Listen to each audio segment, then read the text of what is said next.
अतिवृष्टीग्रस्तांच्या अनुदानामधून कर्ज वसुली करू नका. नाशिकच्या जिल्हाधिकाऱ्यांचे सर्व बँकांना कडक आदेश.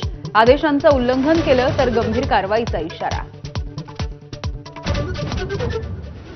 ऐन दिवाळीमध्ये अनेक ठिकाणी आंदोलनांची माळ. नागपूरमध्ये साचलेल्या कचऱ्याविरोधात आंदोलन, तर सांगलीमध्ये पाण्याच्या समस्येवरून सांगलीकर आक्रमक. सोलापूरमध्ये शेतकऱ्यांसाठी काँग्रेस रस्त्यावर. शेतकरी कर्जमाफीसाठी रोहित पवारांचं लाक्षणिक उपोषण. देहूमधल्या संत तुकाराम महाराजांच्या मंदिरासमोर उपोषण. संभाजीनगरचे पालकमंत्री संजय शिरसाट यांची असंवेदनशीलता. कन्नडच्या उपोषणकर्त्याला घरी बोलावून पाजला फळांचा रस. संदीप सेठींच्या विनंतीनंतरच त्यांना घरी बोलावलं. शिरसाटांचं स्पष्टीकरण.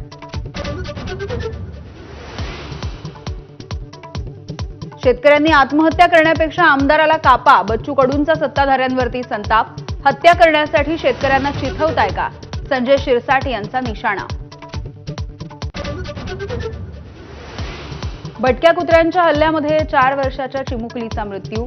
जालन्याच्या अंबड चौफुली परिसरामधली घटना. मृतदेह पुढच्या तपासणीसाठी शासकीय रुग्णालयामध्ये हलवला.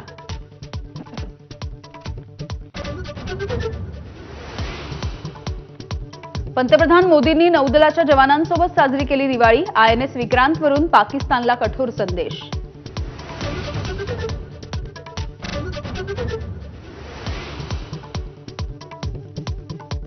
चीनच्या ल्युयांगमध्ये 16,000 ड्रोन्सच्या माध्यमातून आतषबाजी. गिनीज बुक ऑफ वर्ल्ड रेकॉर्डमध्ये झाली विश्वविक्रमाची नोंद. आतषबाजीची जागतिक राजधानी म्हणून देखील ल्युयांगची ओळख आहे.